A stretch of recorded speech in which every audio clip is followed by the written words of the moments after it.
Terminamos la carta del apóstol Pablo a los Colosenses dando lectura en el capítulo 4, los versículos del 7 al 18.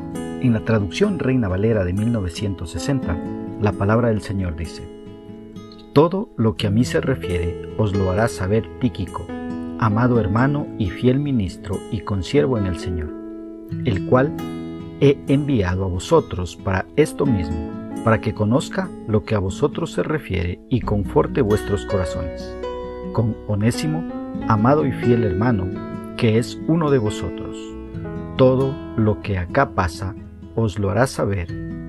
Aristarco, mi compañero de prisiones, os saluda, y Marcos, el sobrino de Bernabé, acerca del cual habéis recibido mandamientos. Si fuere a vosotros, recibidle. Y Jesús, llamado el Justo, que son los únicos de la circuncisión que me ayudan en el reino de Dios, y han sido para mí un consuelo. Os saluda Epafras, el cual es uno de vosotros, siervo de Cristo, siempre rogando encarecidamente por vosotros en sus oraciones, para que estéis firmes, perfectos y completos en todo lo que Dios quiere. Porque de él doy testimonio, de que tiene gran solicitud por vosotros, y por los que están en la Odisea, y los que están en Hierápolis. Os saluda Lucas, el médico amado, y Demas. Saluda a los hermanos que están en la Odisea, y a Ninfas, y a la iglesia que está en su casa. Cuando esta carta haya sido leída entre vosotros, haced que también se lea en la iglesia de los laodicenses, y que la de la Odisea la leáis también vosotros. Decid a Arquipo: mira que cumplas el ministerio que recibiste en el Señor. La salutación de mi propia mano, de Pablo. Acordaos de mis prisiones. La gracia sea con vosotros. Amén. ¿Qué es lo que expresa el escritor?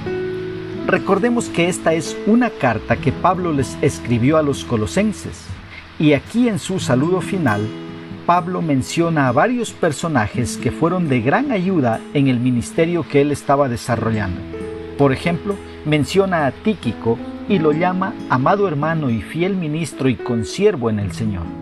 Por medio de este varón, Pablo envió algunas de sus cartas a los colosenses, a los efesios y la carta a Filemón. También menciona a Onésimo. Este fue un esclavo que se escapó de su amo, pero que Pablo le testificó de Cristo y ahora era un hermano en la fe y una nueva criatura. Les dejó saber también a los cristianos colosenses que Onésimo ahora era uno más de ellos. De Aristarco, Pablo dice: mi compañero de prisiones. Parece ser que Aristarco tenía la interesante costumbre de estar con Pablo en tiempos difíciles. También es mencionado otro personaje llamado Epafras. Este varón era un fiel intercesor. La oración es un trabajo duro, y Epafras trabajó diligentemente en ello, especialmente al saber de los peligros de las falsas enseñanzas en Colosas. Así que Epafras oraba para que los cristianos colosenses estuvieran firmes, perfectos y completos en todo lo que Dios quiere. Esta es una maravillosa manera de orar por otros. Pablo llamó a Epafras un siervo de Cristo. Muy interesante este nombre que Pablo le dio. En fin, cada personaje nombrado por Pablo en esta sección fue de gran ayuda y bendición en la obra que Dios le había encomendado. Si te fijas, ya terminando en el versículo 18, Pablo termina ahí su carta con la siguiente declaración. Dice: la salutación de mi propia mano, de Pablo. Acordaos de mis prisiones. La gracia sea con vosotros. Amén. Hay mucha emoción, tristeza y fortaleza en estas palabras. Pablo no solamente conocía el confinamiento y la soledad del prisionero, también tenía la incertidumbre de no saber si su caso ante el tribunal del César resultaría en su ejecución. Por eso él pidió que se acordaran de sus prisiones. De ninguna manera el trabajo fue fácil para Pablo, pero Dios mismo ponía a su alrededor a muchas personas para que la obra continuara y no se detuviera. Por medio de cartas, el apóstol Pablo seguía guiando a los hermanos en diferentes lugares, y aunque él estaba preso, la palabra de Dios no estaba presa y corría y se esparcía por muchos pueblos y ciudades. Dios es el dueño de la obra y sabe a quién usar y cuándo usarlos para que su obra siga avanzando. ¿Cómo podemos aplicar esta porción bíblica a nuestra vida? Primeramente, teniendo presente que la obra de Dios es imposible que la podamos realizar una sola persona.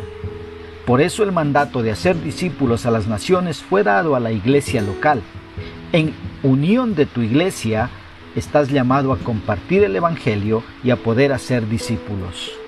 Una segunda aplicación, sirviendo al Señor aunque sea difícil lo que nos toque vivir, y recordando que la obra es del Señor y no nuestra. Una aplicación más puede ser siendo agradecidos con todos aquellos colaboradores en la obra del Señor, recordándoles con cariño y orando siempre para que el Señor los mantenga firmes, perfectos y completos en todo lo que Dios quiere. Esos son compañeros de milicia, no son competencia, son colaboradores. Que Dios nos ayude a poner por obra su palabra.